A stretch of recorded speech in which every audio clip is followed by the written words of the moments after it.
जय श्री राम, जय श्री राम, जय श्री राम।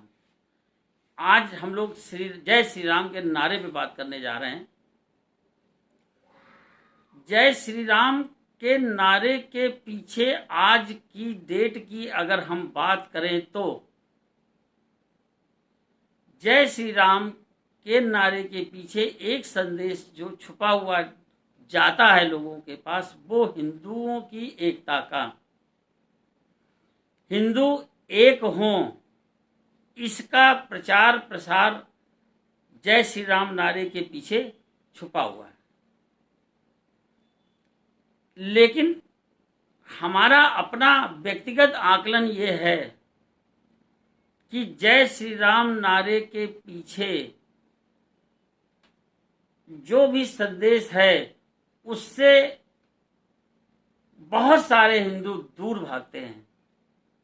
कारण क्या है कि इसको किसी एक विशेष दल ने, किसी एक विशेष संगठन ने हाईजैक किया हुआ है।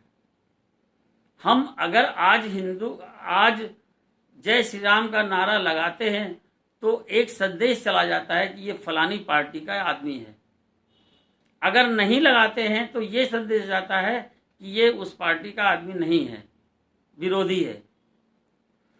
तो कहने का मतलब 100 करोड़ जनसंख्या अगर हिंदुओं की मान लेते हैं हम, तो उसमें उतने लोग इसमें समर्थन करते हैं या उससे जुड़ते हैं जो उस पार्टी से या उस संगठन से जुड़े हुए हैं, कुछ और भी मान लीजिए।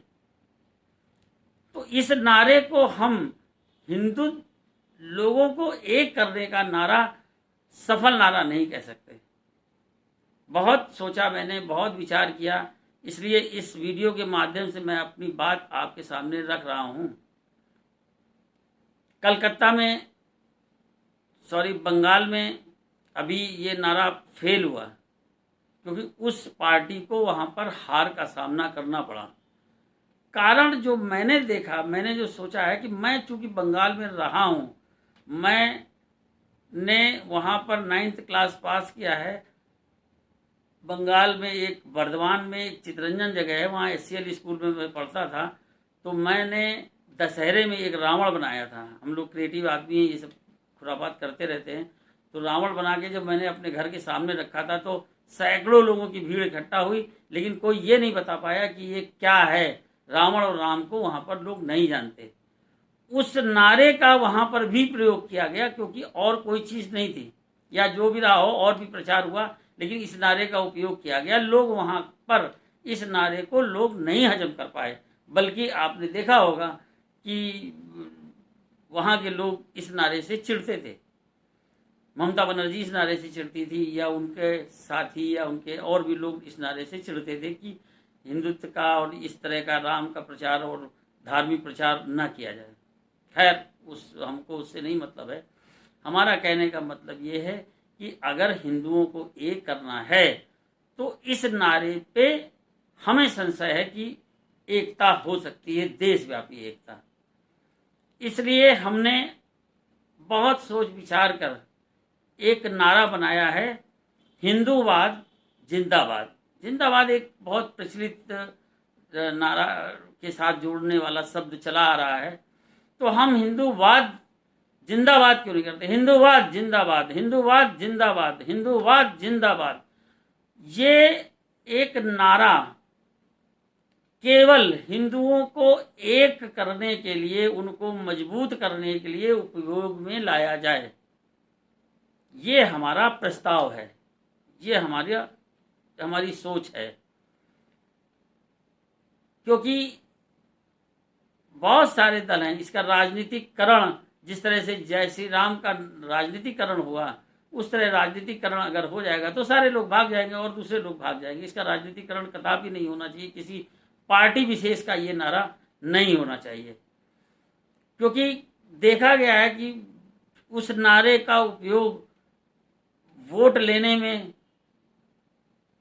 बंटवारा करने में या धार्मिक उपयोग करने में जय श्री राम के नारे का बहुत उपयोग होता है।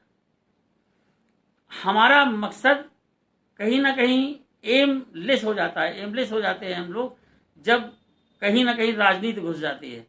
अगर एमलेस ना होना हो, आपको सही दिशा में चलना है और आपको वास्तव में हिंदुओं को एक करना है, तो इस नारे का आपको उपयोग करना चाहिए और सब लोग मिल करके, चाहे वो कांग्रेस पार्टी हो, चाहे वाम दल हो, चाहे वो कम्युनिस्ट हो, चाहे सपा हो, चाहे बसपा हो, कोई भी दल हिंदुओं को एक करने का विरोधी फिर नहीं होगा, मुझे लगता है। बाकी तो जब सामने बात आएगी या आगे बढ़ा जाएगा इस पे, तो रिजल्ट सामने आएगा। एक बात, जब हिंदुओं को एक करने की बात आती है, तो आज का जो ट्रेंड चल रहा है, उस ट्रेंड में दूसरे पक्ष को, जो हमारे यहाँ बहुमत अल्पसंख्यक हैं, जो ज़्यादा मात्रा में हैं, उनको सीधे सीधे हम बताते हैं आपको मुस्लिम और हिंदू। मुस्लिम ये समझता है कि हमारे अगेंस्ट हिंदुओं को खड़ा किया जा रहा है, जबकि हमारी सोच ये है कि हम अपने देश में हम अपनी मजबूती क्यों नहीं कर सकते। आज की डेट में 100 करोड़ अगर हिंदू है तो 30 करोड़ मुसलमान है। जब देश स्वतंत्र हुआ था तो ये 3 करोड़ जनसंख्या थी, आज ये 30 करोड़ होकर के मजबूती से हमारे सामने खड़े हुए हैं। तो हम 100 करोड़ होकर के भी मजबूती से क्यों नहीं खड़े हो सकते, इसमें इनको आपत्ति नहीं होनी चाहिए। एक बात, हमारी मजबूती, हमारा संगठन, हमारे लोगों का जुड़ाव जब मजबूत होगा तो ये राष्ट्र मजबूत होगा, ये देश मजबूत होगा। एक देश में 2 पहलवान क्यों नहीं रह सकते? जो लोग ये बात कहते हैं उनको मैं चैलेंज भी करता हूँ, जो कहते हैं कि मुसलमानों को दबाया जाए, मुसलमानों को निकाल दिया जाए, मुसलमानों के लिए अलग कोई राज्य बना दिया जाए, तो ये तो आप पुरानी सोच पे चल रहे हैं। कौन है जो अब संविधान के अगेंस्ट जा करके इनको बाहर कर सकता है या इनके लिए अलग राज्य बनाए? क्यों बनाएंगे हम लोग राज्य? हम लोग एक ही देश में क्यों नहीं रहेंगे? हम लोग एक देश में रहेंगे। 2 मजबूत पिलर हमारे देश के होंगे, एक मुस्लिम और एक हिंदू। बाबा साहब को ले लीजिए, आप ओशो को ले लीजिए, आप सरदार पटेल को ले लीजिए, आप बहुत सारी विचारधाराओं को ले लीजिए, जिसकी विचारधाराओं से मैं भी कहीं ना कहीं सहमत हूँ। वो विचारधारा ये कहती है कि हिंदू और मुसलमान कभी एक नहीं हो सकते, इनकी ये साथ रह सकते हैं, साथ रहते हैं, कोई दिक्कत नहीं है, लेकिन चूंकि ये अपने धर्म के प्रति बहुत सेंसिटिव हैं, धर्म के प्रति, कुरान के प्रति बहुत सेंसिटिव हैं, आप राष्ट्र के प्रति बहुत ज़्यादा सेंसिटिव हो, क्योंकि आपके पास एक ही राष्ट्र है, वो है आपका हिंदुस्तान, आपका भारत। इनके पास कुरान है, ये राष्ट्रवादी मानसिकता से चलते ही नहीं हैं, ये धार्मिक विचारधारा से चलते हैं। 56-57 देश इनके इस्लामिक कंट्री हैं, जिनके लिए ये आपस में जुड़े रहते हैं, चैन रहती है। तो ये भी एक एकता की मिसाल है, एकता अच्छी बात है। और अगर ये अपनी तरीके से चल रहे हैं, तो अगर हमारे देश में ये अपने धर्म को मानते हैं, हम अपने धर्म को मानते हैं, हम अपनी तरह से रहते हैं, ये अपनी तरफ से रहते हैं, ये भी मजबूत हैं और हम भी मजबूत हैं, तो दोनों लोग अगर मजबूत हैं, 2 देश अगर मजबूत हो जाते हैं, तो कभी आपस में लड़ाई नहीं होती, टकराव नहीं होता, जो ये छोटे मोटे दंगे होंगे ये सब रुक जाएंगे।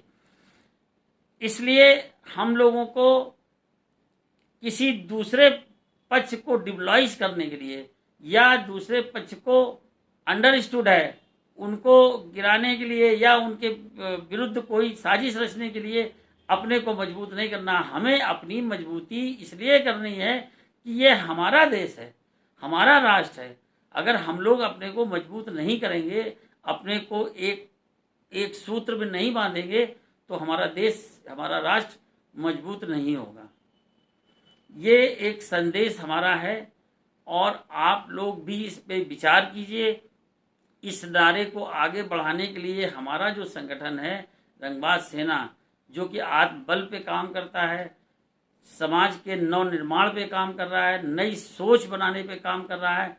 तो हम लोगों का की जो परिवर्तन की एक बात है वो हम लोग विशेष रूप से चलाते हैं, उसको आगे चलाने की कोशिश कर रहे हैं, जिसमें कि हमारी 2-3 चीज़ें आपको मैं बता देता हूं कि जो मैं विशेष रूप से भ्रष्टाचार के लिए कहता हूं कि इस सरकार को नंबर 1 काम ये करना चाहिए कि बॉडी वार्म कैमरा अपने सभी सरकारी कर्मचारियों को पहनाना चाहिए। इससे बहुत ज़्यादा अंकुश लगेगा। दूसरी बात, सरकारी कर्मचारियों को, बल्कि सभी सरकारी कर्मचारियों के नेम प्लेट से जाति हटा देनी चाहिए। ज़्यादातर होता ये है कि अगर कोई कहता भाई एसओ साहब से काम है, तो हम लोग कहेंगे एसओ साहब से काम है, क्या नाम है उनका, फलाना। अरे आगे क्या है, हम गए तो सीधे जाकर के उनकी नेम प्लेट पे जाति पढ़ते हैं।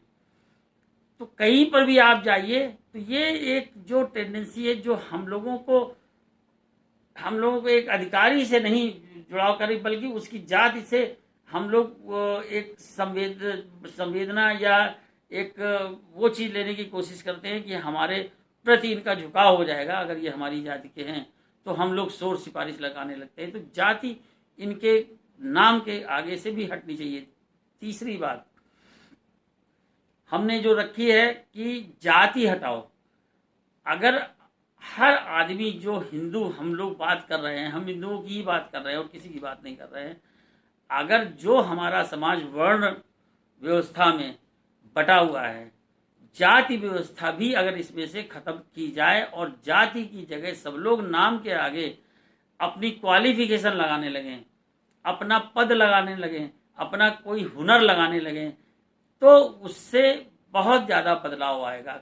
जैसे एग्जाम्पल के तौर पे अगर कोई व्यक्ति हमारे सामने बैठा हुआ है या आया है, उससे मैंने पूछा कि मैं सुरेंद्र शुक्ला, अच्छा शुक्ला जी आप क्या करते हैं, सेकंड क्वेश्चन होगा। अगर उसने लिखा हो Surendra teacher, Surendra MSc, Surendra BSc, Surendra teacher, Surendra doctor, तो हमको ये मालूम होगा ये टीचर हैं, ये डॉक्टर हैं। बहुत इजी हो जाएगा, हमारे लिए उपयोगी हो जाएगा। हमें गांव-गांव में एक संदेश पहुंचाने के लिए बहुत आसान हो जाएगा।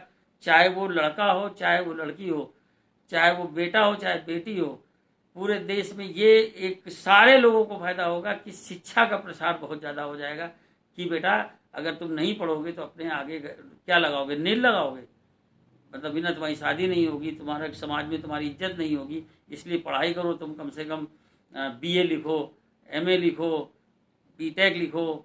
तो इस तरह का जो एक प्रसार हम लोग करेंगे तो हम लोगों का संगठन इस दिशा में काम कर रहा है। लोग ये समझना चाहते हैं कि हमारी सोच क्या है। सोच में सबसे बड़ी सोच हमारी ये है कि हम लोग समाज में विचारों में परिवर्तन चाहते हैं। हम लोग आडंबर, भगवान, बहुत सारी चीज़ें, जैसे कि धर्म के प्रति हमारा एक ही मानना है कि आज की डेट में आप कोरोना फैला हुआ है, मास्क लगा रहे हैं, डिस्टेंस कर रहे हैं, लेकिन मेरा जो कहना है कि सारे मंदिर और मस्जिद बंद है। पिछली बार भी बंद हुए थे, आज भी बंद है। तो ये किस काम के हैं? अगर बड़ी बड़ी जगह, बड़े बड़े वैष्णो देवी हैं, आपके तिरुपति बालाजी है, बड़े बड़े मंदिरों को सरकार को आपने दे रखा है, सरकार सारी व्यवस्था वहाँ पे करती है, पूजा पाठ केवल पंडित करता है। तो इस तरह से इन सारे मंदिरों को सरकार को सौंप देना चाहिए। पूजा पाठ अपने घर में बंद कमरे में करनी चाहिए। अपना घर है, उसमें आप चाहे जितनी पूजा पाठ करिए, चाहे जितनी अजान करिए, चाहे जितना आप रामायण पढ़िए, कोई नहीं रोकने वाला। लेकिन घर के बाहर समाज होता है, घर के अंदर जाति होती है। आप जातिवाद घर में करिए, आपके नातेदार, रिश्तेदार, भाईचारा, जितने भी लोग आएंगे सब आपकी जाति के होंगे ज़्यादातर। लेकिन जब आप घर के बाहर जाओगे तो पूरा पूरा समाज मिलता है। आप उस समाज से मिलकर काम करिए, समाज को एक करिए। घर के अंदर जातिवाद से हमारा कोई विरोध नहीं है, आरक्षण से हमारा कोई विरोध नहीं है। आरक्षण में सिर्फ 2 शब्द मैं यही कहता हूँ कि जाति के आधार पर आरक्षण ना मिले, लोगों को जो आरक्षण मिले वो केवल योग्यता के आधार पर मिले, जरूरत के हिसाब से। अगर जो आदमी को वास्तविक में जरूरत है, इकोनॉमिक से, चाहे सोशल से, चाहे एजुकेशन से वीक है, कहीं से भी अगर उसको ज़रूरत है तो उस कैटेगरी को अलग करके उसमें सारे लोग हों, सारे वर्णों के लोग हों, सारे जातियों के लोग हो करके उनको आरक्षण मिलना चाहिए। इस दिशा में हम लोग आगे बढ़ रहे हैं और आशा करते हैं कि आप लोग हमारा सहयोग करेंगे। Thank you.